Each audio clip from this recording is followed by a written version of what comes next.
আমরা যখন কোম্পানির কাজ করি আমাদের কাছে পুঙ্খানুপুঙ্খানু পার্ট টু পার্ট ডিজাইন থাকে, আর বাড়িওয়ালা যখন কাজ করে ডিজাইন কই থাকে এটা আমি বাড়িওয়ালাদেরকে ছোট করে বলতেছি না, ডিজাইন কই থাকে এইটা কয়দিন পরে ভুলে যায়। টেকনিক্যাল পার্সন কথা বলবে তখন সে পুঙ্খানুপুঙ্খানুভাবে জিনিসগুলো জানে, এস্টিমেট করব, মার্কেট থেকে রেট অ্যানালাইসিস করব, তারপরে বলবো। আর একজন নর্মাল যারা কন্ট্রাক্টরি করে তারা হুট করে একটা বলে দিয়ে মালিকটা নামাই দিল, আসলেও সে ভিতরে বিষয়টা জানে না, এতে করে মালিক পক্ষ বিপদে পড়ে। আমার নিজেরও একই এক্সপেরিয়েন্স আছে। পরে যখন মাঠে নামাই দিল, এখন সে বাড়িতে অর্ধেক করছে, এখন টাকা নাই, তখন সে হাই উতাস। কন্ট্রাক্টর তো আমার বলছে অত টাকা হলে হয়ে যাবে, ওই রকম একটা প্রিপারেশন নিয়ে নামে আর এই বিপদটা ফেস করে। এই যে রডটা মনে করেন পানির মধ্যে মোচ্চা ধরে গেছে, লাল হয়ে গেছে, এখন আপনারা তো এই যে যেটা আমি দেখতেছি মোচ্চা ধরে গেছে, এখন আপনারা এই রডটা লাগাই দিবেন, আমার এই বিল্ডিংটা কতটা মজবুত হবে। আসসালামু আলাইকুম ওয়া রাহমাতুল্লাহি ওয়া বারাকাতুহু। রোকেয়া বিল্ডার্স লিমিটেডের পক্ষ থেকে সবাইকে আমন্ত্রণ, সবাইকে সালাম, শুভেচ্ছা। আজকে আমরা আমাদের প্রজেক্ট নিকেতনে আসছি বিল্ডিং সম্পর্কিত তথ্যগুলো মানুষের সাথে শেয়ার করার জন্য। কিভাবে বিল্ডিং নির্মাণ করলে উপকার হবে, আপনি কিভাবে একটা বিল্ডিং নিজেই সুন্দরভাবে বানাতে পারবেন, এইসব সম্পর্কিত তথ্য দিয়ে আমরা আমাদের ইঞ্জিনিয়ার স্যারদের সাথে কথা বলে আজকে আপনাদের সাথে শেয়ার করব। সেজন্য আজকে এই ভিডিওটি করা। আশা করি সবাই ভিডিওটি দেখবেন, দেখলে অবশ্যই আপনার উপকার হবে, ছোটখাটো বিষয়গুলো জানতে পারবেন। আমাদের সাথে আমাদের ইঞ্জিনিয়ার স্যাররা থাকবেন আজকে। এটা হলো গ্রাউন্ড ফ্লোর, আমরা মোটামুটি 3 তলা কমপ্লিট হয়ে গিয়েছে, নিচের তলার কাজও চলবে। এইটা হলো আমাদের লেবারদের থাকার জন্য শেড, আর নিচে মালামালও থাকে, রড টড যেগুলো থাকার দরকার ওগুলো এখানেই থাকে যাতে সেফ থাকে। আর একটা জিনিস দেখেন নতুন কিভাবে ব্লকগুলো বানানো হয়েছে, যাতে ব্লকগুলো অ্যাকুরেট হয়, মেজারমেন্টে যাতে কোনো ঘাটতি না হয়। এভাবে ব্লক বানালে অনেক সুবিধা আছে, আপনারা শুনবেন অবশ্য কি কি হয়, কোন ব্লকগুলা দিলে সবচেয়ে ভালো হয়, কোন ব্লক দিয়ে বাড়ি করা ভালো, বা কি রড দিয়ে বাড়ি করলে সুবিধা হবে, এই 10 তলা বা 8 তলা 7 তলা বিল্ডিং করতে কত মিলি রড ইউজ করলে সবচেয়ে ভালো হবে, ইলেকট্রিক কাজ কিভাবে করলে সুবিধা হবে, এইসব মোটামুটি যাবতীয় সব তথ্যই জানতে পারবেন। ফার্স্ট ফ্লোর ইঞ্জিনিয়ার স্যাররা এখানে আছেন, এখানেও গাঁথনি শুরু হয়ে যাবে, গাঁথনি দিয়ে স্টার্ট হয়ে যাবে। আসসালামু আলাইকুম, ভালো আছেন সবাই? উনি আমাদের কোম্পানির সিনিয়র ইঞ্জিনিয়ার কামরুল স্যার, উনি মালিক পক্ষের ইঞ্জিনিয়ার, যিনি এই বিল্ডিং এর দায়িত্বে আছেন, তত্ত্বাবধানে আছেন। আমাদের ইলেকট্রিক ইঞ্জিনিয়ার জনাব খায়রুল ভাই, আরো আছেন রাসেল ভাই সহ আরো ফোরম্যান আছেন। হুমায়ুন সাহেব এই প্রজেক্টে শুরু থেকে আছেন। হুমায়ুন সাহেব আপনি তো একদম লেআউট থেকে আছেন, রোকেয়া বিল্ডার্স এর কাজের সম্বন্ধে একটু যদি বলতেন প্লিজ। আলহামদুলিল্লাহ কাজ খুব ভালোভাবে হচ্ছে, আমাদের শিডিউল অনুযায়ী ওনারা সবকিছু আর কি কাজগুলো করতেছে আর কি। আমি একটু বলি যে পাইলিং এর সময় আমরা এখানে কি পাথর দিছি, আপনাদের ডিটেল কি আছে, আমরা কি দিছি? আমরা তো বোল্ডার ভাঙা দিছি আর কি। আচ্ছা, আমাদের ডিটেল তো বোল্ডার ভাঙা ছিল, অনেকে কিন্তু বুতু দিয়ে করে, কিন্তু রোকেয়া বিল্ডার্স যা চুক্তি করেছে আপনাদের সাথে সেটাই দিয়েছে। হ্যাঁ, ওইটা দিয়েছি। বাংলাদেশে মনে হয় আমার ধারণা বোল্ডার ভাঙা পাথর দিয়ে পাইলিং কমই হয় আর কি। এখানে আমরা যেহেতু ওনাদের সাথে চুক্তি করছি, আপনি চুক্তি অনুমতি পেয়েছেন তো? চুক্তি অনুযায়ী কাজ আমরা বুঝে পাচ্ছি। অ্যাকচুয়ালি বোল্ডার ভাঙা বা কোনটা দিলে সুবিধা হয় বেশি পাইলিং এর ক্ষেত্রে? বোল্ডার ভাঙাতে স্ট্যান্ডটা বেশি আছে, আর হলো বুতুতে স্ট্যান্ডটা কম আসে। আচ্ছা, আর আমাদের বিল্ডিং এর কত স্কেল ডিজাইন আপনি জানা আছে না? আমরা তো ডিজাইন ওই স্কেল কি ফলো করতেছি। আর আমরা কত গেট রড ইউজ করি? 60 গেট। আর হলো 60 গেট, কিন্তু বলা আছে 60 গেট, কিন্তু রড তো আসছে যে 72 গেট। 70 জি। তার মানে আপনার দৃষ্টিতে রোকেয়া বিল্ডার্সের চুক্তি আর কাজের মধ্যে কোনো ই নাই? না, সব মিলে ঠিকঠাক হচ্ছে। আপনি তো সুপারভিশন করতেছেন, কোথাও কি কোনো জায়গায় ছাড় দেওয়া হচ্ছে? কাজের ক্ষেত্রে কোনো ছাড় দেওয়া হচ্ছে না, একদম টু দা পয়েন্টে। বিশেষ করে স্ট্রাকচারের কাজে আমাদের কামরুল ভাইকে কোনোভাবে ছাড় দিতেই রাজি না আর কি। আর হলো হুমায়ুন ভাই আরেকটা বিষয়, আপনাদের যে মালিক পক্ষ এরা কি সুপারভিশন করে? তো হ্যাঁ, তারা তো অবশ্যই সুপারভিশন করে, দেখে কি করতেছি না করতেছি। আপনাদের এখানে মালিক পক্ষেরা কি আসলে প্রফেশনাল কি করে? না, ব্যাংকার, সবাই ব্যাংকার। জি। আপনারা অবশ্যই জানেন ব্যাংকাররা কত চালাক চতুর হয়, আর এরা কাজের ব্যাপারে কতটুকু সিনসিয়ার।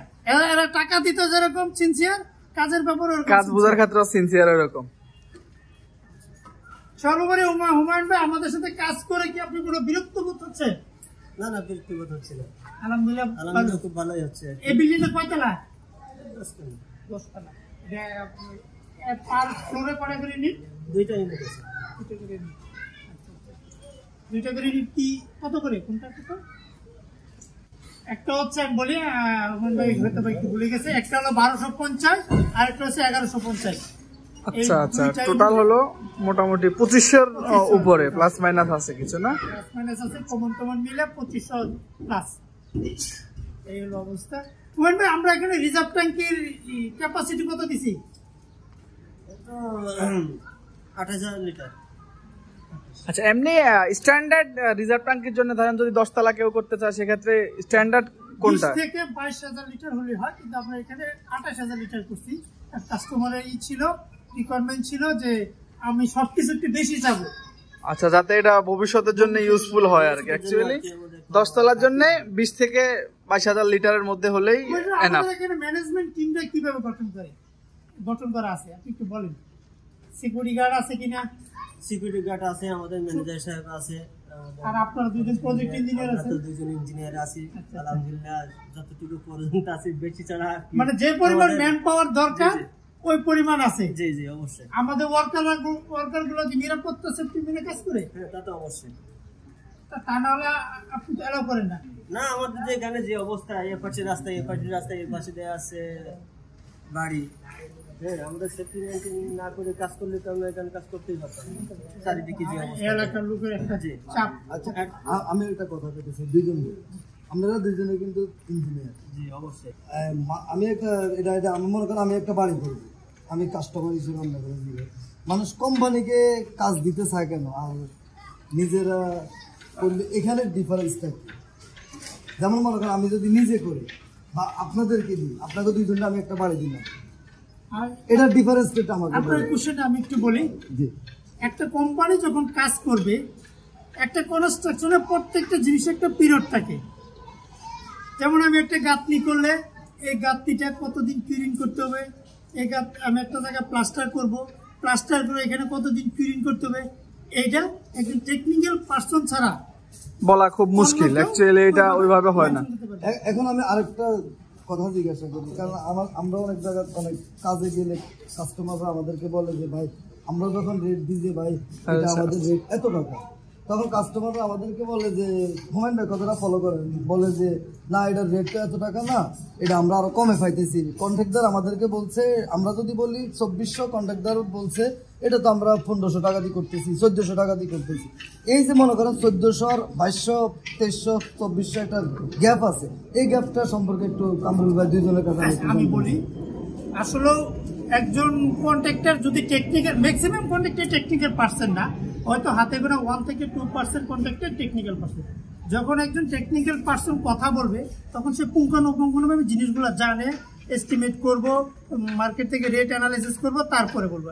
আর একজন নর্মাল যারা কন্ট্রাক্টরি করে তারা হুট করে একটা বলে দিয়ে মালিকটা নামাই দিল, আসলে সে ভিতরে বিষয়টা জানে না। এতে করে মালিক পক্ষ বিপদে পড়ে। আমার নিজেরও একই এক্সপেরিয়েন্স আছে। পরে যখন মাঠে নামাই দিল, এখন সে বাড়ি অর্ধেক করছে, এখন টাকা নাই, তখন সে হাই উতাস। কন্ট্রাক্টর তো আমার বলছে অত টাকা হলে হয়ে যাবে, ওই রকম একটা প্রিপারেশন নিয়ে নামে আর সে এই বিপদটা ফেস করে। এটা পরে মালিক পক্ষ বুঝে, এখন বুঝে না। আচ্ছা, আরেকটা বিষয় দুজনের কাছে জানতে চাই, যেহেতু খায়রুল ভাইও আসছে, একজন ইঞ্জিনিয়ার, যে মনে করেন আপনারা বা আমরা যারা কোম্পানির মাধ্যমে কাজ করি, এখন আমাদের অনেকটা ভয় থাকে যে জানি কোম্পানি আমাদেরকে এখন আমাদের বিল্ডিং মনে হয় 2টা রড কম দিব, বা কন্ট্রাক্টর করলে আমি মাল কিনে দিব, আমি 2টা রড বেশি দিলে আমার জন্য বিল্ডিংটা খুব বেটার হয়। অনেক টাইমে এই জিনিসগুলো হয়, যেটা মানুষ বুঝে। তো এটা আসলে ব্যাপারটা কেমন হিসেবে বলবেন আপনারা? আসলে কি, আমরা যখন কোম্পানির কাজ করি আমাদের কাছে পুঙ্খানুপুঙ্খ পার্ট টু পার্ট ডিজাইন থাকে। আর বাড়িওয়ালা যখন কাজ করে ডিজাইন কই থাকে, এটা আমি বাড়িওয়ালাদেরকে ছোট করে বলতেছি না, ডিজাইন কই থাকে এইটা কয়েকদিন পরে ভুলে যায়। ওই মিস্ত্রি এটা বলছে, তার মিস্ত্রি পিছিয়ে পিছিয়ে ঘুরে, মিস্ত্রি তার কাজের স্বার্থে তো তার মতো করে কাজ করে ফেলায়। আর আমরা যখন কাজ করি, আমরা একটা কাজ করার পরে কন্ট্রাক্টর রেডি করার পরে আমাদেরকে বলে ফোন করে যে স্যার এসে চেক করে যান। তখন সে আমাদের সাইডে যে ইঞ্জিনিয়ার থেকে, প্রজেক্ট ইঞ্জিনিয়ার থেকে, সাইড ইঞ্জিনিয়ার থেকে, তারা ড্রয়িং নিয়ে যায়। ড্রয়িং দেখে কাজের সাথে বাস্তবে মিল আছে কিনা পার্ট টু পার্ট চেক করে, তারপর যখন আমাদের অবজারভেশন বুক থাকে, ওই বুকের মধ্যে যখন ওকে বলে, তখন সে কাস্টিং দিক করতে পারে। আর বাড়িওয়ালার ক্ষেত্রে কোনো অবজারভেশন বুক নাই, কিচ্ছু নাই, কাজ করছে, ফোন দিয়ে বলছে স্যার কাজটা হয়েছে, ঢালাই দিয়ে ফেলাও, সে হয়তো ব্যস্ত আছে, সে বাড়ি সে বিভিন্ন কাজে ব্যস্ত থাকতেই পারে, বিষয়টা হলো এরকম। আর আমরা যদি 1 বছর পরেও আসি যে ওই জায়গায় কি আছে, তখন আমরা অবজারভেশন বই দেখবো, বইয়ের মধ্যে নোট আছে যে এই জিনিস দিছে, আমাদের ইঞ্জিনিয়ার চেক করে ওকে বলছে, স্বাক্ষর করছে, তারপরে ঢালাই হয়েছে। ক্লিয়ার আপনি বিষয়টা? আচ্ছা, হুমায়ুন ভাই, কামরুল ভাই যেটা বলছে, আপনি কি এতে কি একমত? হ্যাঁ, এটা একমত। যেমন আমি গত 5 দিন একটা সাথে গেছি, ওই মালিকের কোনো ইঞ্জিনিয়ার নাই। আচ্ছা, যে দিলাম আপনার হলো মেন যে রড কার্নিশে যে ওটাও মেন করছে। আচ্ছা, এবং ওইটা তখন আপনার হলো মেন রড সম্পূর্ণ উল্টাই দিয়েছে। তাই যদি কেউ দেখা না থাকে তাই এমনই হবে আর কি কাজ। আচ্ছা, আমি আরেকটা জিনিস একটু যদি আমার লগে আছে একটা জিনিস, আরেকটা বিষয় জানি, মনে করেন যে এখন আমরা অনেক বাড়িওয়ালারা কন্ট্রাক্টদার করে দিয়ে দেয়। এখন একটা বিল্ডিং করতে মনে করেন সাপোজ আমি একতলা একটা বিল্ডিং করতে আমার সময় লাগবে মিনিমাম আমার 5 মাস। ওই কন্ট্রাক্টরে তো মালিক বিদেশ থাকে, অস্ট্রেলিয়া, সুইজারল্যান্ড, যে কোনো জায়গায় থাকে, ওনার টাকা আছে, উনি ভরপুর টাকা দিয়ে দিতেছে। কিন্তু ওই ক্ষেত্রে বাড়িওয়ালারা যেটা করে যে ওনারা দ্রুত কাজ শেষ করে এলাম, এটা কি, এটা আপনারা কোন 3 জন মানুষ কি চোখে দেখবেন যে দ্রুত কাজটা করা, এটা আপনারা কি চোখে দেখবেন? না আমার টাইমটা লং, যে আমার যেটা টাইম প্রয়োজন, এটা এর ব্যাপারে একটু। আমি আসলে পূর্বে একটা কথা বলছি, কনস্ট্রাকশনে কিছু নির্দিষ্ট পিরিয়ড থাকে। এখন আপনার টাকা আছে, আপনি টাকা থাকলেই যে কাজ করে ফেলাবেন, তাহলে কোয়ালিটি হবে না, আপনার বাড়ি হবে। আমার কোয়ালিটি হয়, বাট আমার একদম বাড়ি, আমার ডিজাইন, আমি একজন যদি ডিজাইন করা আনছি 5.5 লাখ টাকা দিয়ে, টাকা আছে, কিন্তু আমার এই বাড়িটা কোয়ালিটিফুল বাড়ি হয়ে গেছে। আমার 2 বছরের জায়গায় আমার 1 বছরে বাড়ি হয়ে গেছে, কিন্তু আমার বাড়িটা কতটা শক্তিশালী হয়েছে, ভূমিকম্পের সাথে দৌড়াদৌড়ি করার মতো অ্যাবিলিটি কি আছে কিনা, এই ব্যাপারে না আমি বলি আপনাদেরকে, আসলে আবার শুরু থেকে বলি, একটা বিল্ডিং এর লেআউট দেওয়ার পরে, পাইল করার পরে একটা পিরিয়ড থেকে রেস্ট পিরিয়ড। জি, আপনি যদি বলেন যে আমার টাকা আছে, আমি রেস্ট দিব না, আমি করে ফেলাবো, তাহলে হবে না। আপনাকে সেই construction rules and procedure, BNBC rules and procedure মেনেই সেখানে 40 থেকে 45 দিন রেস্ট পিরিয়ড দিতে হবে। তার তো শক্তি অর্জন করতে হবে, স্ট্রাকচার যে তার শক্তি অর্জন না হওয়ার পর ওটার প্রতি আঘাত করা যাবে না। এখন আপনার শক্তি আছে, আপনার এখন পা ভালো, আপনি পায়ের ভিতরে যখন একটা রড লাগাবেন, তখন কি আগের মতো শক্তি পাবেন না? তাহলে বিষয়টা ওরকম। আপনাকে প্রত্যেক জিনিসেরই টাইম আছে, পিরিয়ড আছে, ওই পিরিয়ড গেইন করতে হবে। আচ্ছা, আরেকটা ব্যাপারে একটু 3 জন ইঞ্জিনিয়ার একটু আমার সাথে আসুন প্লিজ। আমি একটা ব্যাপারে একটু আমি নিজে বোঝার জন্য মানুষ, কারণ আমার অভিজ্ঞতা আছে বাড়ি করবো তো। এখন অনেক টাইমে দেখা গেছে আমরা এই যে যখন এই সাইডগুলো আমরা গাঁথতে দিই, এই ঢালাই করি, তখন হয় কি যে আমার রড আছে, রড একটু শর্ট হয়ে গেছে, তখন আমি এখান থেকে আমি 6 ইঞ্চি দূরে রডটা হয়েছে, ঠিক আছে, আমি এটা ঢালাই দিয়ে ফেলাই। এই ব্যাপারে একটু আমার বলেন, এটা আমার কতটা শক্তিশালী? কারণ আমি তো মনে করি আমার নিচ থেকে বরাবর গাঁথনিটাই বরাবর যাবে। এখন আমার কি এটা কি শক্তি কি পাইতেছে কিনা, এটা একটু আমার বলবেন। 10 মিনিট জন্য একটা সূত্র আছে, 20 মিনিট জন্য একটা সূত্র আছে, 25 মিনিট জন্য একটা সূত্র আছে। ওই সূত্র অনুপাতে হয়েছে কিনা সেটা কি লক্ষ্য করতে হবে। যদি সূত্র অনুপাতে না হয়, দেন এটা হবে না। এখন মনে করেন আপনি ইঞ্জিনিয়ার দিয়ে তো আপনি আমার অ্যাকুরেট ভাবে দিচ্ছেন, আপনি বাড়ি করতে হলে তো আপনি ইঞ্জিনিয়ার লাগবে। এখন আমি আমার ইঞ্জিনিয়ার, আপনার টাকা থাকলে তো আপনি জাহাজ চালাতে পারবেন না। এখন জাহাজ চালা আমি চালাই লাইছি, আমি তো চালা লাইছি জাহাজ, আমি তো চালাই ফেলছি। আপনার ক্ষতি আপনি করবেন, সেটা তারা টেকনিক্যাল টিম দায়ী নেবে না। কারণ বাড়ি করবেন আপনি, টাকা আপনার। এখন আপনার লজ যদি আপনি নেন, এখন আমি খাওয়া একটা ইঞ্জিনিয়ার কিনলে আমি 5 লাখ টাকা এখানে সুপারভিশনাল বেতন। একজন ইঞ্জিনিয়ার কখনো পাওয়া হয় না। সে যখন একজন ইঞ্জিনিয়ার একদম শুরু থেকে প্রায় 20 থেকে 25 বছর পড়াশোনা করে তারপর একটা সার্টিফিকেট অর্জন করে। বাংলাদেশে একজন গ্রাজুয়েশন কমপ্লিট করতে হলে 27 বছর তাকে শ্রম দিতে হয়। একজন 27 বছর শ্রম দেওয়ার পরে ওটাকে যদি আপনি ফাও বলেন, তাহলে তার কিছু বলার নেই। এটা আমি কেন বলছি, কারণ অনেকে দেখা গেছে ওই ভাইরা বিদেশে টাকা, বিশেষ করে কন্ট্রাক্টররা এই কথা বলে যে কেন ইঞ্জিনিয়ারকে আপনি টাকা দিবেন, ইঞ্জিনিয়ারকে টাকা দিয়ে অ্যাকচুয়ালি আপনার লাভ কি?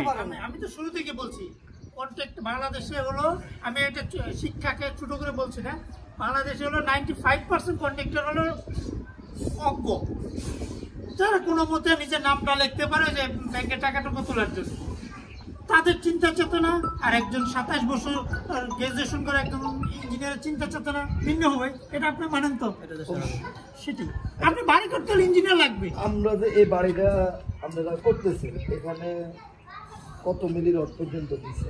বা আমার প্রথম থেকে কত মিলি পর্যন্ত যায় শেষ হবে, এটা অনেকটা মেজর একটা ব্যাপার, অনেকে জানে না। যেমন আমি বলি, যেমন আমার নিচে আসছে 7টা, উপরে হয়তো বা কমবে কিনা, বা অনেক কন্ট্রাক্টররা বলে যে ইঞ্জিনিয়ার করে মাসানি লাগে মালিকের, আর উপরে তা লাগে না। এটা হয় যেটা যে উপরে তো লাগে না, উপরে সাইডটা কম দেন, 8টার জায়গায় সাইডটা দিলে লোড মারবে। আসলে এই জিনিসটা কেমন হয় এটা বাবুল ভাই, আপনি তো আসছেন, ভালো হয়েছে, আপনি তো মোটামুটি একজন কন্ট্রাক্টরের ফরম্যান। এই জিনিসটা কি আপনার পাইছেন আপনার কাজ করতে যাই না যে না কোনটা? যেমন আমার রড মনে করেন একটা বিল্ডিং এ 20 তলা পর্যন্ত 10 তলা পর্যন্ত আস্তে আস্তে উপরে যে রড কমাই দিয়ে নিজের মর্জি মতো, এরকম কি পাইছেন?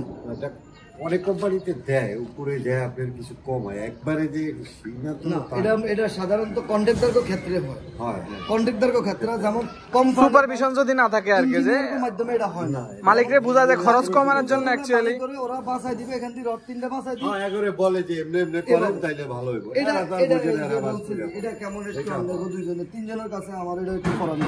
আমার কথা হলো এই ভিডিওটা দর্শক আপনারা দেখবেন, দেখি ভালো মতো চিন্তা ভাবনা করে, আসলে এখানে আমাদের কিছু নেই, এখানে আপনারা বুঝার জন্য আপনারা একটা বাড়ি করতে যথেষ্ট কষ্টের টাকা দিয়েছেন, কষ্টের পয়সাটা দিই, কষ্টের বাড়িটা যেন সুন্দর হয়, এই জন্য আপনাদেরকে আমরা বলানো আজকে। এই জন্য আমরা এই আমাদের হুমায়ুন ভাই অনেক বিজি মানুষ, তারপরে কামরুল বসও খুব বিজি মানুষ, তারপরে এই যে খায়রুল ভাইও খুব বিজি মানুষ, সবাই বিজি, তারপরে সবাই একটা আমরা এখানে বলা যে যেন আপনাদের একটু উপকার হয়। আমাদের এখানে কোনো বেনিফিট নাই, আমাদের কোনো চাহিদা নেই, হয়তো বা আপনারা দেখলেও আমাদের ভালো লাগবে, না দেখলেও আমাদের ভালো, আপনারা না দেখলেও অনেক মানুষ দেখার মতো আছে, কেউ না কেউ কারো বিপদে ভালো হবে, এই ভিডিওটা হয়তো বা উপকারী হবে। এই জন্য একটু জানলে যে বাবুল ভাই যেটা বলছি এই ব্যাপারটা একটু বলেন রডের ক্ষেত্রে।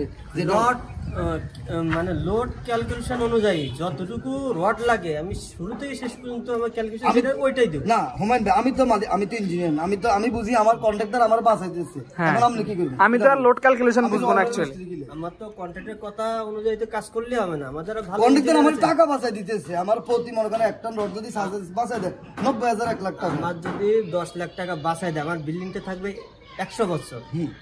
এই ভিতরে যদি কোনো ধরনের ছোটখাটো বা মিডিয়াম ভূমিকম্পের বিল্ডিংটা পড়ে যায় তাহলে আমার লাভ পাবে। আমরা এই 10তলা বিল্ডিংটা ভূমিকম্প সহনশীলতার জন্য 8.5 স্কেল করে ডিজাইন করছি।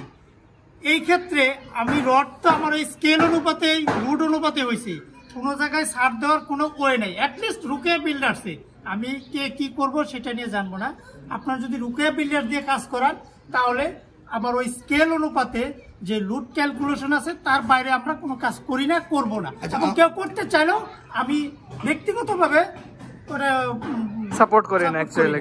যে এটা হলো আমাদের 3rd ফ্লোর, আমরা চলে আসছি 3rd ফ্লোরে। মোটামুটি কলামের কাজ মাঝামাঝি তো শেষ না খায়রুল? বস আমি বলি, এই যে রডটাও মনে করেন পানির মধ্যে মোচ্ছা ধরে গেছে, লাল হয়ে গেছে, এখন আপনারা তো এই যে যেটা আমি দেখতেছি মোচ্ছা ধরে গেছে, এখন আপনারা এই রডটা লাগাই দিবেন, আমার এই বিল্ডিংটা কতটা মজবুত হবে এই ক্ষেত্রে একটু আমার বলেন। আসলে এই যে রডটা দেখতেছি যে মরিচাটা পড়ছে, এখানে ঘষা দিলে কিন্তু কোনো কিছু উঠতেছে না, এই ক্ষেত্রে সমস্যা না।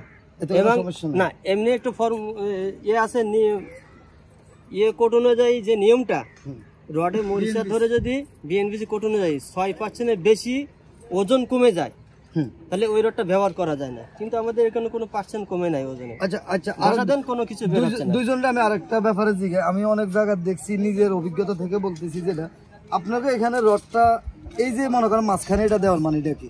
অনেক জায়গায় তো দেখছি ওরা সোজা দেয়া দেয়, চার কোণা ইয়া করে দেয়, রেক্ট্যাঙ্গেল করে হুক দিতে হবে ভূমিকম্প। এই জিনিসটার আপনারা এটা ব্যাপারে একটু আমার আমি একটু বলি, অবশ্যই এটা হলো মোস্ট ইম্পর্টেন্ট একটা পার্ট বিল্ডিং এর জন্য। হুক কেন দিই আমি কিন্তু পূর্বে বলছি, আমরা যখন বিল্ডিং ডিজাইন করি বিএনবিসি কোড মেনে 8.5 স্কেল ধরে ডিজাইন করছি। সেই ডিজাইনে অনেকে আপনি বলছেন সুজা দিয়ে দে, এভাবে দিয়ে দেবো, এটা একটা অ্যাঙ্গেল মেনটেন করতে হয়, ঠিক আছে?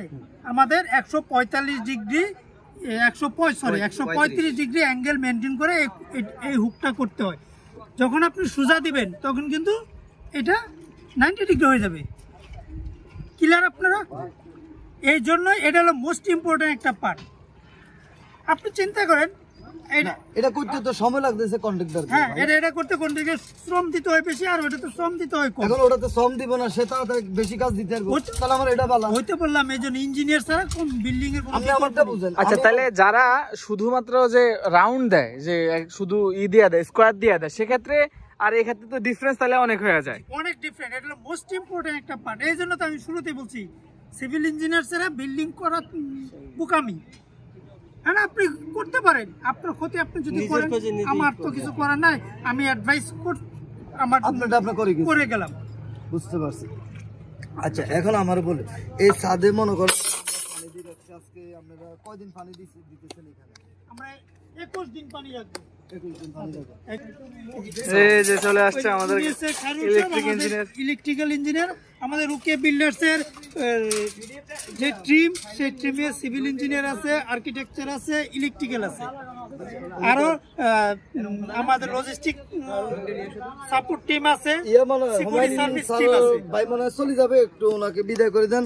আপনি কি দর্শকের ব্যাপারে কিছু বলবেন?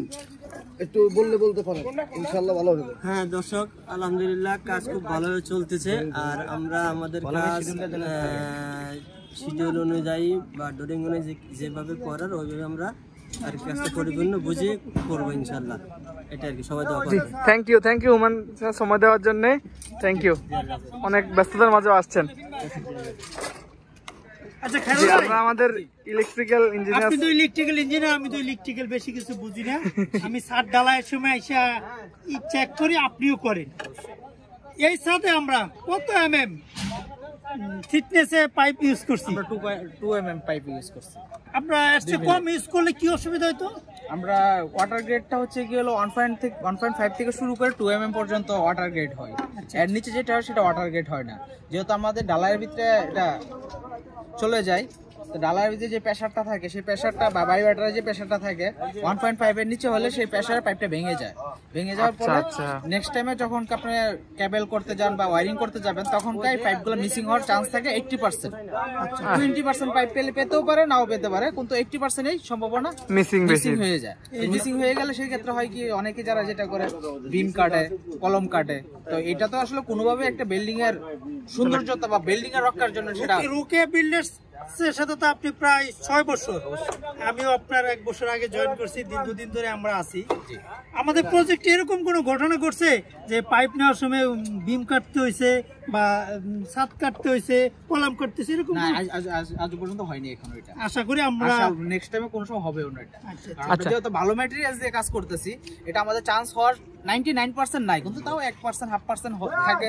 দেখা যায় এটা কোনো ফল্টের কারণে হয়ে যায় বা কোনো সমস্যার কারণে হয়ে যায়, কিন্তু আমরা কখনো সাজেস্ট করি না বিম বা কলমে হাত দেওয়ার জন্য।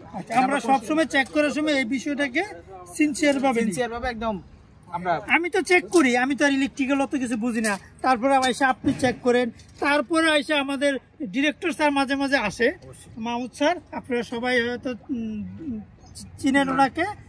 উনি এসে যখন উনি একদিন আমাকে বলছিল ফোনে যে খায়রুল কি চেক করে, আমি বললাম স্যার কি? এক পাইপের সাথে আরেক পাইপ আমি দেখি লেগে আছে। পরে আমি তাৎক্ষণিক আমাকে বলে তুমি এক্ষুনি প্রজেক্টে যাবা, প্রজেক্টে যেয়ে ওই পয়েন্টে আমাকে পয়েন্টটা মেনশন করে দিছে। আমি আসলে আসছি, আসার পরে দেখছি, পরে খায়রুল ভাইকে বললাম খায়রুল ভাই এটা, পরে খায়রুল ভাই স্বীকার করলো যে স্যার এটা আমার চেকের সময় ভুল হয়েছিল। পরে আবার ওই পাইপটা চেঞ্জ করে আমরা অবশ্যই চেঞ্জ করে গ্যাপটা ঠিক অ্যাকুরেট করে দিয়েছে। দেখেন মাহমুদ স্যারের চোখ, উনি কিন্তু মাসে একদিন আসে। আর আমি তো আসি, আমি তো হচ্ছে ইয়ের মতো, দত্তের মতো, যখন যে ফোন করে তখন আমার আসতে হাজির। আপনিও তো এসে চেক করেন। তো ওভারঅল আমরা যে ইগুলা ইউজ করি, কেবলগুলা, কোন কেবল ইউজ করি আমরা? বিআরবি এর কেবল ইউজ করি। বিআরবি তো গ্রেট আছে মনে হয় না? আমরা যেটা অরিজিনাল বিআরবি আছে সেটা ইউজ করি। আমরা কর্পোরেট সেল নেই, বিআরবি থেকে আগে পেমেন্ট করে দেয়, পেমেন্ট করার পর ওরা বিআরবি গাড়ি দিয়ে এসে আমাদের মালগুলো ডেলিভারি দিয়ে যায়, যেখানে বিন্দু পরিমাণ কপি বা চান্স থাকে না। কারণ আমরা যেহেতু কর্পোরেট থেকে নেই, আমরা তো লোকালি কোনো কাজ দিয়ে, আমরা লোকাল কোনো মাল দিয়ে কাজ করি না। তো সেজন্য আমাদের মাল 2 নাম্বার মাল বা খারাপ মাল সেটা কোনোভাবে সম্ভব হয় না। আচ্ছা, যে বাড়ি করার ক্ষেত্রে আমি একটু জিজ্ঞাসা করি, তার মাঝে আমার এটা জানার খুব ইচ্ছা যে বাড়ি করার সময় অনেকে চিন্তা করে যে না ইলেকট্রিক কোনো লোকের অত নাই, যে একজন ইলেকট্রিক মিস্ত্রি নেই আর কি, লোকাল একজন ইলেকট্রিক লোক এনে তার দিয়ে আর কি হয়, যে গ্রামে বেশি হয় যে একতলা 2 তলা বাড়ি করিয়ে লইছে, করার পরে দি ইলেকট্রিশিয়ানের ডাইরেক্ট কন্টাক্ট দিবে যে আমার এটা করে দিবেন। এবং কোনো ডিজাইন নাই, কোনো প্ল্যান নাই, এটা নিয়ে আপনাকে দুইজনের মতামত। দেখা গেল ফ্যান এক জায়গায়, রুম আরেক জায়গায়। আমি একটু বলি, আমি সিভিল ইঞ্জিনিয়ার যদিও বলি, রোকেয়া বিল্ডার্সের একটু কিষান, রোকেয়া বিল্ডার্সের খারুল ভাই, আমরা যে কেবল ওয়ারিং করছি এসডিবি থেকে একটা পয়েন্ট যত দূরে হোক, আমরা কি কোথাও জয়েন দিছি? না, আমাদের কোথাও আমাদের জয়েন কি এলাও না, কোনো জয়েন্ট এলাও না। আমাদের কেবল এলা যদি এতে ওয়েস্টেজ বেশি হয় সেটা হবে। আমাদের কয় পার্সেন্ট কেবল ওয়েস্টেজ হয়? আমাদের ধরেন 20% ওয়েস্টেজ হয়। তো 20% ওয়েস্টেজ হয়, এটা কোনো মালিক বা কোনো কোম্পানি সেটা নিবে না, কারণ আমরা কোথাও কোনো জয়েল দিই না, প্লাস প্যারালাল কোনো কানেকশন দেই না। আমরা ডাইরেক্ট টু ডাইরেক্ট কোনো কেবল এখন পর্যন্ত জয়েন দেওয়ার আমাদের কোম্পানি এটা বলে না। এটা যদি আমাদের ডিরেক্টর স্যার জানে, এটা বলি রোকেয়া বিল্ডার্সের যে ম্যানেজমেন্ট টিম, আমাদের ডিরেক্টর মাহমুদ স্যার, উনি যদি জানে কোথাও কেবলে জয়েন দেওয়া হয়েছে, ওই দিন ওর কপালে নিশ্চিত খারাপ কিছু আছে। সেই খারাপ কিছুটা আমি বললাম না, তাই না মাহমুদ ভাই? হ্যাঁ, অবশ্যই অবশ্যই, এটা তো স্যারে কোনোভাবে এলাও করে না যে কেবল কোথাও জয়েন করবে। আমাদের এখানে যে টিমেরা আছে, এরা যে কাজ করতেছে, এদের সাথে একটু কামরুল ভাই একটু পরিচয়, একটু কথা বলি। আপনার নামটা বলেন। মোহাম্মদ বাবুল। আচ্ছা, আপনি এখানে কি হিসাবে আছেন? আপনার কয়জন এখানে কাজ করতেছেন? এখন আছি 9 জন, সব মিলে 12 থেকে 14 জন 14 জন কাজ আছে। করে। এখানে আপনাদের কোনো অসুবিধা হচ্ছে থাকা খাওয়া? কোনো কিছু সমস্যা নেই। কোম্পানি কি পেমেন্ট ঠিক মতো দেয় তো? আলহামদুলিল্লাহ ভালোই দিতেছে, টাইম মতো সময় মতো পাইতেছি। এরকম কাজ করতে যে কোনো বাধা বিঘ্ন হচ্ছে বা না, ওরকম টেকনিক্যাল কোনো কিছু নিয়ে ঝামেলা হচ্ছে? না, ওরকম কোনো সমস্যা এখন থেকে শুরু থেকে তো আমি আছি। কোনো কাজের সিদ্ধান্তের জন্য বসে থাকতে হয় না, কোনো কিছুর জন্য বসে থাকা লাগে না। যে কোম্পানির লোক আমি আছি এই বলেন না? না না, আসলে কি না, এরকম? আসলে না, আমি তো শুরুর থেকে আমি প্রথম। আচ্ছা আচ্ছা আচ্ছা। কোনো এরকম ঝামেলা এখন থেকে হয় না, আশা করি হইব। আচ্ছা আচ্ছা, আমাদের ম্যাটেরিয়াল গুলা কি ঠিক মতো পাচ্ছেন তো? হ্যাঁ, আমরা সবকিছু- যখন আপনাদের হ্যাঁ, আমাদের এই যেটা- সাইড থেকে যে আমাদের প্রজেক্ট ইঞ্জিনিয়ার খায়রুল আসেন, খায়রুল জি আপনি যে যেভাবে আমাদের রিকোয়ারমেন্ট দেন, ঠিক টাইমে ম্যাটেরিয়াল পান তো? জি অবশ্যই, ইনশাআল্লাহ আমি সঠিক টাইমে সবকিছু মালামাল পেয়ে যাচ্ছি। আমি দেখা যাচ্ছে যে মালামালটা আমার 2-1 দিন আগে লাগবে, আচ্ছা, আমি দেখা যাচ্ছে 1 সপ্তাহ আগেই বলে দিই যে আপনাদের এই আপনার শুক্রবার মালামালটা লাগবে, কিন্তু তার আগে আমি 2 দিন হাতে সময় নিয়ে বলি যে বুধবারের মধ্যেই লাগবে আপনার মালামাল এটা। কারণ আমাদের যা একটা প্রসেস আছে, জি আমরা প্রত্যেক প্রজেক্টে মান্থলি একটা বাজেট করি, এই বাজেটটা আপনারা সাইড থেকে দেন, জি জি অবশ্যই, তাই না? জি জি। ওই বাজেট যদি ফেল করে তখন আমরা কি করি একটু বলেন। ধরেন আপনি এই মাসে বাজেট দিলেন 10 লাখ টাকা, জি এখন আমার এই কোনো কারণে কাজের অগ্রগতি বাড়ছে, আমার এখানে মাসে 15 লাখ টাকা খরচ হয়েছে, সেটা আপনি 1 সপ্তাহ আগে তো আমাদের রিমাইন্ডার দেন, তাই না? জি অবশ্যই দিয়ে দিই আমি। আচ্ছা আচ্ছা, গুড। মোর দেন আপনার মেটেরিয়াল নিয়ে এ পর্যন্ত কোনো সমস্যা হচ্ছে না? না না, এই পর্যন্ত আমি মালামাল আসলে কিভাবে এনশিওর হন যে আপনি মালিক পক্ষের থেকে নিয়োগকৃত ইঞ্জিনিয়ার, আপনার কাছে কোম্পানির ডিট আছে? জি, আমাদের রোকেয়া বিল্ডার্সের সাথে আপনাদের মালিকের যে ডিট হয়েছে, ওই ডিট অনুপাতে আপনি মাল কিভাবে বুঝে নেন? ডেট অনুযায়ী দেখা যাচ্ছে যে আমাদের মালামাল, সে আমার আজকে আমি 5 টন রড দিলাম, জি আপনার এখানে আমাদের ডিট কোন কোম্পানির রড? একেএস এবং বিএসআরএম। আচ্ছা আচ্ছা, আপনি কি এটা চেক করে নেন? জি অবশ্যই, কত গ্রেড রড কত দিচ্ছে, গ্রেড রড দিচ্ছে এবং কত মিলি রড, আবার দেখা যাচ্ছে যে কত পরিমাণ রড আসলো, কত টন আসলো, এগুলো সবগুলো চেক করে নিচ্ছে আমি। দেখা যাচ্ছে যে কত বান্ডিল আসলো রডগুলো, আপনার দেখা যাচ্ছে রড আপনার দিয়ে দিল, ওখান থেকে আপনার বাজেট দিয়েছেন আপনার 5 টন, কিন্তু রড নিয়ে আসলো 4 টন, কিন্তু এখানে দেখা যাচ্ছে যে 4 টন আমাদের রড আসলো, 4 টন আসলো, কিন্তু 1 টন শর্ট আসলো। এটা আমি দেখা যাচ্ছে যে সঙ্গে সঙ্গে চেক করে নিয়ে, আবার দেখা যাচ্ছে যদি শর্ট পড়ে যায় তাহলে বলে যায় যে আপনাদের এই রডটা শর্ট আসছে, কিন্তু সঙ্গে সঙ্গে আমি রিসিপ্টটা সই করে দিই না, আপনার রিসিপ্টটা কেটে দিয়ে দেখা যাচ্ছে 4 টন লিখে দিয়ে দিই। আচ্ছা, রাতের বেলা তো আমাদের ম্যাটেরিয়াল আসে, জি সিমেন্ট আছে, বালি আছে, পাথর আছে, এখানে এই বিষয়টা আপনি কেমনে মেইনটেইন করেন? রাতে দেখা যাচ্ছে আসার পর আমাদেরকে ডাক দিয়ে নেয়, নিয়ে আমাদেরকে পাথর যদি আসে তা পাথরের কোয়ালিটি ঠিক আছে কিনা, আমরা পাথরের কোয়ালিটি চেক দিয়ে এরপর পরিমাপ করে নেই যে আমাদের কত সেফটি আসার কথা এবং কত সেফটি আসলো, এটা দেখার পর পরিমাপ করার পর তারপরে আমরা যদি বলি ওকে ঠিক আছে আপনারা নামাই দেন, তাহলে নামাই দেবে, তার আগে আমাদের নামাই দেবে না। আপনারা ইট রিসিভ করেন কিভাবে? ইট রিসিভ করি আমরা, দেখা যাচ্ছে যে 1 নাম্বার, আমি বললাম অর্ডার দিলাম 1 নাম্বার ইট, রাতের বেলা তো আর আমি থাকবো না বা রাতের বেলা আমাকে পাবেও না, সাইডে আপনারা থাকেন, আপনি প্রজেক্ট ইঞ্জিনিয়ার, আপনি দেখা গেল থাকেন, কোম্পানির সুবিধার্থে আমাদের কম দামে দিয়ে দিল। বিল্ডার্সের সাইট সুপারভাইজার, কি নাম তোমার? মেহেদি থাকে। আপনারা দুজনেই তো এটাই করেন। জি জি, আমরা দুজনেই সমন্বয় করে তো বুঝেন, দুজনে সমন্বয় করে ভালো মন্দ হলে পরামর্শ করে, খারাপ হলে পরে আপনি কাউকে ফোন দেন? জি অবশ্যই, আমি অফিসে আপনাদেরকে জানাই যে আপনাদের এই দেখা যাচ্ছে মাল এটা ঝামেলা আসছে, আমাদের প্রকিউরমেন্ট ডিপার্টমেন্টে দেখে রাসেল সাহেব, উনি প্রকিউরমেন্ট ওনাকে আমি অবশ্যই জানাই। মাল আসার সঙ্গে সঙ্গে দেখাচ্ছি পিক তুলে আমি দিয়ে দিচ্ছি, আবার আমি নিজে চেক করে দেখি যে আমার কনফার্ম আছে কিনা মালামালটা সঠিক পরিমাণে, বা আমার 1 নাম্বার ইট যদি আসে তাহলে ইটটা আমার 1 নাম্বার আছে কিনা। এটা কেমন শিওর হন যে রুকিয়া বিল্ডার্স তো খারাপ হতে পারে? আমি তো বলবো না রুকিয়া বিল্ডার্স ভালো। আপনার কাছ থেকে যদি আমি শুনতে পাই যে রুকিয়া বিল্ডার্স ইজ গুড কোম্পানি, দেন তাহলে ভালো লাগবে। জি আলহামদুলিল্লাহ, দেখা যাচ্ছে যে পরিমাণে 1 নাম্বার ইট যদি আসা দরকার এটা আমি চেক করে নিচ্ছি। দেখা যাচ্ছে 1 নাম্বার ইটটা লাল টকটকে হয়ে যাবে, এবং দেখা যাচ্ছে 5 ফিট অনুযায়ী টি আকারে ছেড়ে দিলে ভেঙে যাবে কিনা এটা চেক করে নিয়ে দেখা যাচ্ছে আমি এটা এ পর্যন্ত তো আমাদের প্রায় 70 থেকে 80 হাজার ইট আসছে। জি জি অবশ্যই। এ পর্যন্ত কোনো সময় কি পাইছেন যে খারাপ ইট? না, এ পর্যন্ত আমি খারাপ পাইনি এখনো পর্যন্ত। কোনো ম্যাটেরিয়ালে পাইছেন কি? না না, ম্যাটেরিয়াল যে রুলস অনুযায়ী আমাদের আপনাদের সাথে কমিটমেন্ট ছিল, ওই কমিটমেন্ট অনুযায়ী সবকিছু মালামাল পাচ্ছি। আচ্ছা খায়রুল ভাই, আমি আরেকটা কথা বলি, যেমন আমগো কোম্পানি থেকে হয়তো বা কামরুল ভাই তো সবসময় আসে না, বা আমিও আসি না, আমরা বিভিন্ন জায়গায় থাকি। এখন অনেক টাইমে যে আমরা মাল টাল দিই, এগুলা কি হুমায়ুন ভাই কি সেট করে কিনা এটা একটু বলেন। জি জি, যে কোনো মালামাল আসলে আমি মামাকে, সিনিয়র ইঞ্জিনিয়ার, সিনিয়র ইঞ্জিনিয়ার আমার, উনি আসে আর দেখা যাচ্ছে সবকিছু কাজের কোয়ালিটি আমিও দেখি।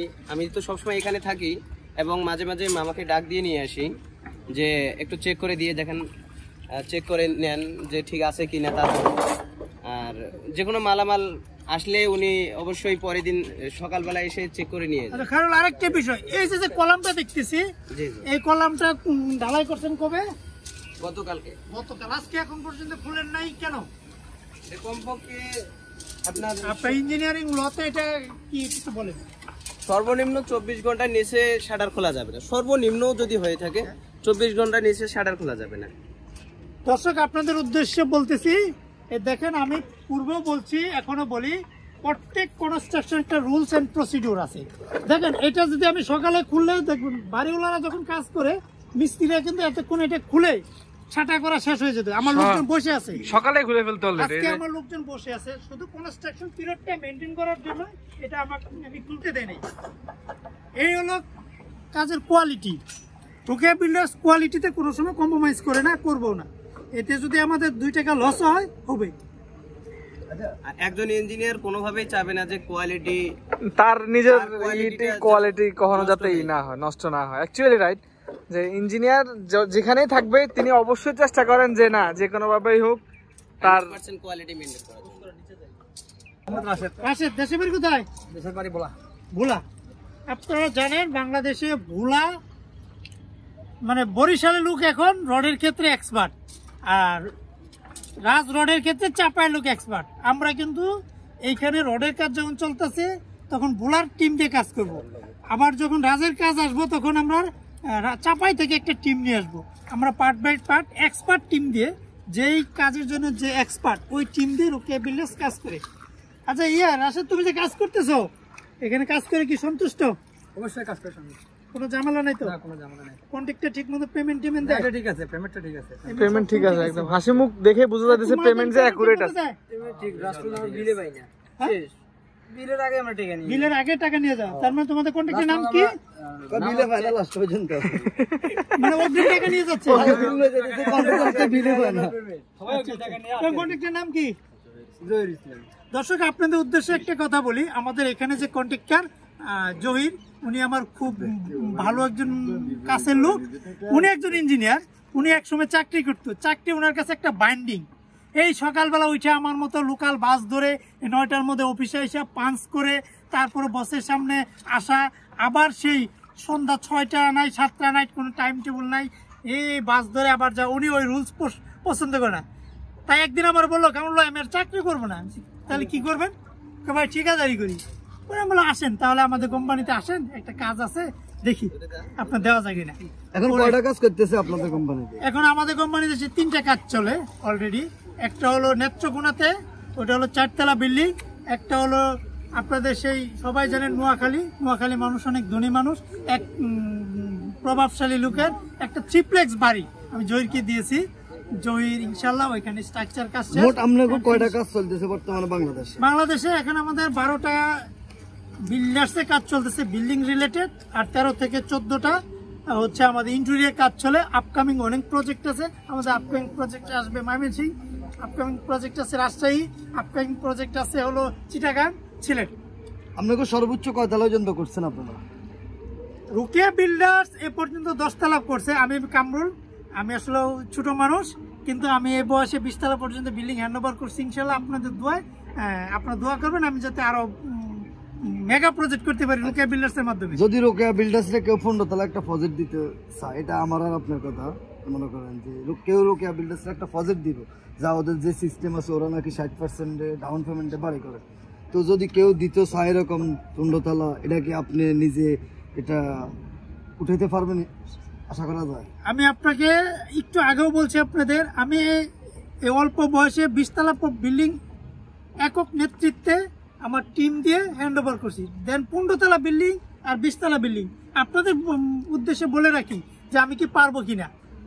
আমি 20 তলা বিল্ডিং হ্যান্ড ওভার করেছি। দর্শকদের জন্য প্রশ্ন দিয়ে রাখছেন না আপনি ফান খান তো পারবেন আশা করি। হ্যালো ভাই, এটা তো 10 তলা বিল্ডিং, এখানে যে আপনি ঠিকাদার তো ইলেকট্রিক ঠিকাদার নিয়োগ দিচ্ছেন, একটা ফ্লোরে 2টা করে ইউনিট। আপনি এখানে লুটটা কিভাবে ভাগ করছেন? এখানে আমরা 2টা ইউনিটের জন্য 2টা আলাদা আলাদা ইন্ডিভিজুয়ালি ভাগ করা আছে। আচ্ছা, আর হয়েছে কি হলো এখানে টোটাল লোডটাকে আমরা ওভারঅল ভাবে যেভাবে হিসাব করেছি, আমরা 5 কিলোর মতো লোড আছে প্রত্যেকটা ফ্ল্যাটের জন্য। এ প্লাস বি সেভাবে 5 কিলো করে লোড হিসাব করে আমাদের মেবি বিল্ডিং এ সাবস্টেশন লাগবে। আমাদের লোড ক্যালকুলেশনে আসে সাবস্টেশন লাগবে। আচ্ছা, কত কেবি আসছে? আমাদের হিসাবে 180 কেবি এর মতো সাবস্টেশন আসে এই বিল্ডিং এ। যেহেতু জেনারেটর আছে, এই লিফট আছে, লিফটের জন্য তো আমাদের সেই হিসাবে চলে আসে। আচ্ছা, রোকেয়া বিল্ডার্স হ্যান্ড ওভার করছে, আমরা সাবস্টেশন করছি। আমরা কোন কোম্পানিটা করছি? আমরা ইলেকট্রো পাওয়ার একটা করেছি, এনার্জি ব্যাকার একটা করেছি। আমরা তো লিফট ইনস্টল করছি। লিফট আমরা কোনটা নিয়েছি আমি তো এটা জানি না, এটা তো আপনি দেখেন এই সেক্টরটা, আপনি রাসূল স্যার। লিফটটা হচ্ছে কি হলো, তো এখন ক্লায়েন্টের উপরে এটা ডিপেন্ড করে। আমরা লিফটটা নরমালি আমরা সাজেস্ট যাই না, লিফটটা ক্লায়েন্টের উপরে ছেড়ে দিয়ে যায়। লিফট ওনাদের পার্ট, এটা ক্লায়েন্ট যেটা সাজেস্ট করে ওনাদের বাজেটের মধ্যে যেটা সমর্থ খোলা সেটা ওনারা। আপনাদের সব বিভিন্ন রেঞ্জেই লিফট দেওয়া যায় অ্যাকচুয়ালি। আপনি লিফট হচ্ছে কি হলো পার্সন অনুযায়ী। আচ্ছা, আমরা সদ্য ফেনীতে একটা প্রজেক্ট হ্যান্ড ওভার করছি, ওই প্রজেক্টে লিফট কি কোম্পানি দিয়েছিলেন? ওইটা মিশ্র কফিটা দিয়েছি। ওটা অরিজিনাল মিশ্র দেয় না, কত ওটা যে চায়না প্রোডাক্টটা পাওয়া যায় সেটা দিয়েছি। ওটা প্রাইস কত ছিল আপনার? ওটা প্রাইস মেবি 18 এর মতো ছিল, 18 লাখের মতো ছিল। তো এখানে যেইভাবে আমরা ইন্ডিভিজুয়াল ভাগ করা হয়েছে, 3টা এসি আছে, গিজার আছে। আর সবথেকে ইম্পর্টেন্ট পার্ট হচ্ছে কি হলো, ধরেন আপনার যাকে দিয়ে কাজ করার না কেন, একজন এক্সপার্ট লোক হলে হয় কি আপনাদের পুরো বিল্ডিং এর লোডটা হিসাব করে বের করে দেয়। দেখা যায় অনেকখানে ক্যাবেলের হিসাবে যখন আপনি আসবেন, ক্যাবেলের হিসাবে লোড ক্যালকুলেশনটা মাস্ট ইম্পর্টেন্ট। লোড ক্যালকুলেশনটা অ্যাকচুয়ালি বিল্ডিং এর জন্য যদি না হয় তাহলে সেই ক্ষেত্রে দেখা যায় কি একটা সময় আপনার কারেন্ট বিল বাড়বে, প্যারালাল কানেকশন হবে, আর্থিংটা ফেল করলে আপনার শর্ট সার্কিটের একটা চান্স থাকে। তারপর হচ্ছে কি লোড যখন ওভার হয়ে যাবে, সেই ক্ষেত্রে আপনার কেবল গরম হওয়ার একটা চান্স থেকে যায়, যে এটার জন্য পরবর্তীতে একটা বড় ধরনের দুর্ঘটনা ঘটে। দেখা যায় যে এসডিবিতে বা মিটার বোর্ডে এখানে তার পুড়ে যাচ্ছে, স্পার্ক করে, ওইখানে স্পার্ক করতেছে। বা আজকে সমস্যা এই 10 তলা প্রজেক্টে আর্থিং এর জন্য আমরা কয়টা পজিশন রেখেছি? আমরা 6টা পজিশন আমরা চিন্তা করছি। কোথায় জন্য আর্থিং? আমরা একটা 2টা সাবস্টেশনের জন্য চিন্তা করছি, 2টা সাথে আর লাইট অ্যারেস্টারের জন্য লাইটিং অ্যারেস্টার 2টা রেখে দিয়েছি। আর হচ্ছে লিফটের জন্য একটা, আর হচ্ছে মেইন বোর্ডে আমরা একটা চিন্তা ভাবনা করছি। যেহেতু সাবস্টেশন আমাদের নিচ্ছি, নেওয়াই লাগবে, তো সেই ক্ষেত্রে সাবস্টেশন আমাদের যদি আর্থিক দিলে সেটা আমরা মিটার বোর্ডে অটোমেটিক পেয়ে যাবো। তারপরে এক্সট্রা একটা আমরা ধরে রাখছি আর কি, যাতে মিটার বোর্ডের জন্য আর্থিংটা যেন প্রপারলি ডিস্ট্রিবিউট হয়। তাহলে তো লোড ক্যালকুলেশনের জন্য আপনার প্রফেশনাল কাজ যাওয়া ছাড়া কোনো অ্যাকচুয়ালি নাই। ক্যালকুলেশন ছাড়া, প্রফেশনাল লোক ছাড়া হবেই না। আপনার একজন মিস্ত্রি বলে দিল যে এখানে এই সাইজ দেন, এই সাইজ দেন, অনেকে দেখা যায় এসি গিজার জন্য 2.5 ইউজ করে। এক্সপেরিয়েন্সের উপর ভিত্তি করে একটা কোনো রকম দিয়ে দিলে। আচ্ছা, এই বিল্ডিং এর জন্য আমাদের এসটি কেবল কত দিয়ে ডিজাইন করা? এসটিটা হচ্ছে গেল 85 আমাদের জন্য। 85 আর যে এলটি কত ধরা, কত কেবল? এলটি আর এসটি তো হচ্ছে গেল, এলটি সিটি একটা মিটার আলাদা, আর এসটি হচ্ছে গেল সাবস্টেশন। আচ্ছা, অনেকে যে ধরেন ডুপ্লেক্স করে, থ্রিপ্লেক্স করে, যারা মোটামুটি গ্রামের মধ্যে বাংলো টাংলো করতেছে, সেক্ষেত্রে কি লোড ক্যালকুলেশনের অ্যাকচুয়ালি কোনো ব্যাপার আছে এখানে? অবশ্যই আপনি কেবলের যাই কাজ করেন না কারণ আপনি অবশ্যই লোড ক্যালকুলেশন, মানে অ্যাকচুয়ালি আমি কেবল সহজ বাংলায় যে কেবলের কোনো কাজ করতে গেলে আমাকে লোড ক্যালকুলেশন নিয়ে কাজ করতে হবে। তাহলে আমি ধরেন যে চিন্তা করি যে একটা বিল্ডিং করছি, কোন রকম একজনকে নিয়ে এসে আমি করে দিলাম, সে তো তাহলে এটা তো দেখেছি পরবর্তীতে যে সমস্যাটা হয়, আপনি এক্সাম্পল আপনি নিয়েছেন, ধরেন আপনি যাকে দিয়ে কাজ করলেন সেই হিসাব করছে আপনার রুমে আছে গেল 1000 ওয়াট লোড, কিন্তু সেই ক্ষেত্রে আপনার পর্যায়ক্রমে লুট হয়ে গেল ধরেন 2000 বা 3000 ওয়াট লুট হয়ে গেল, তো সেই ক্ষেত্রে তখনকার কেবলটা তো চেঞ্জ করা হয় না। সেক্ষেত্রে দেখা যায় ফ্রিজ নষ্ট হয়ে যায় কদিন পরে, টিভিতে স্পার্ক করে। এটা আমি নিজের এক্সপেরিয়েন্সে বলতেছি যে এটা আজকে সমস্যা হয়েছে, দেখা যায় আজকে এখন বোঝা যাচ্ছে না, কিন্তু যখন আপনি একটা বিল্ডিং করবেন এটা হচ্ছে কি লং প্রসেস, মোটামুটি 100 বছরের জন্য এটা টার্গেট থাকে। এখানে কিন্তু পরবর্তীতে কখনো কেবলটা চেঞ্জ করা হয় না। বিশেষ করে এই কেবলটা যখন চেঞ্জ না করা হয়, এটা পর্যায়ক্রমে আস্তে আস্তে বর্তমান সময় আমরা সবাই ইলেকট্রিক্যাল দিকে দাবিতে হচ্ছি, আস্তে আস্তে আমরা তথ্য প্রযুক্তির দিকে চলে যাচ্ছি অলরেডি। পুরো চলে যাওয়ার কারণ হচ্ছে কি আপনার আস্তে আস্তে লুটটা বাড়তেছে, আর রেগুলারই বাড়ছে। মানুষের ফোন একটা জায়গা 2টা হচ্ছে, টিভি একটা জায়গা 3টা হচ্ছে। গ্যাসের সিলিন্ডার ইউজ করতে এখন ওই যে ইলেকট্রিক চুলা ইউজ করে, ইলেকট্রিক চুলা লোড ক্যাপাসিটি কত, আমার তারের ক্যাপাসিটি কত দেওয়া আছে সেটাতে কেউ চিন্তা না করে আমি একদম চালাই দিলাম যে অ্যাকচুয়ালি। কিন্তু কিছুদিন পরে দেখা যায় কি এটা এখন বোঝা যাবে না, মাস 6 মাস 1 বছর 2 বছর পরে। এটা কিন্তু খুব গুরুত্বপূর্ণ কথা যে অ্যাকচুয়ালি আমি লোড ক্যালকুলেশন করলাম না, আমি দেখা গেছে ইলেকট্রিক লাগাই দিলাম, 4-5টা কুকার চালাচ্ছি। খায়রুল ভাই, আপনার আমাদের এই 10 তলা প্রজেক্টে এসডিবি থেকে মিটার পর্যন্ত যে কানেকশন, এটা কত আরএম কেবল? আমরা 10 আরএম হিসাব করছি, 10 আরএম। আর হলো ফ্যান পয়েন্ট থেকে এসডিবি, বুট থেকে এসডিবি তে আমরা 2.5 হিসাব করেছি, আর এসি থেকে গিজার এটা হলো 4 আরএম। পাওয়ার গুলো আমরা কত আরএম দিচ্ছি? 2.5। এটা হলো আমাদের কোম্পানির একদম এস পার রুল ক্যালকুলেশন করে এটা আছে। তারপরে রুকিয়া বিল্ডার্স বুট দেন, টেকনিক্যাল বিষয়গুলো কোনো ছাড় দিচ্ছে না। আমি সিভিল, আমার বিষয়তে আমি ছাড় দিব না, আমি তো ইলেকট্রিক্যাল বুঝি কম। ইলেকট্রিক্যাল পার্টটা তো কোনোভাবে ছাড় দেওয়ার কোনো অপশন আসে না, কারণ বিষয়টা একটা বিল্ডিং এর ইম্পর্টেন্ট পার্ট থাকে গেলে ইলেকট্রিক স্যানিটারি পার্ট, এটা খুব অ্যাকচুয়ালি মানে মেজর ভাবে এটা ইম্পর্টেন্ট। যে গেলে একটা বিল্ডিং যত কিছুই করার না কেন, দিন শেষে যদি ইলেকট্রিক্যাল কোনো প্রবলেম থাকে, সেই প্রবলেমটা আপনার যতদিন থাকবে ততদিন চেঞ্জ না করার মধ্যে সমস্যাটা লেগেই থাকবে। হ্যাঁ, ইভেন্চুয়ালি যে এটা দুর্ঘটনা, যে কোনো একটা ছোট দুর্ঘটনা হয়ে যায়, যেটাতে বর্তমান সময় যদি আপনার হিসাবগুলো করা হয় না, দেখে যে শর্ট সার্কিট, আগুন লাগতেছে, এই সমস্যাগুলো তো এখন পর্যায়ক্রমে বাড়তেছে।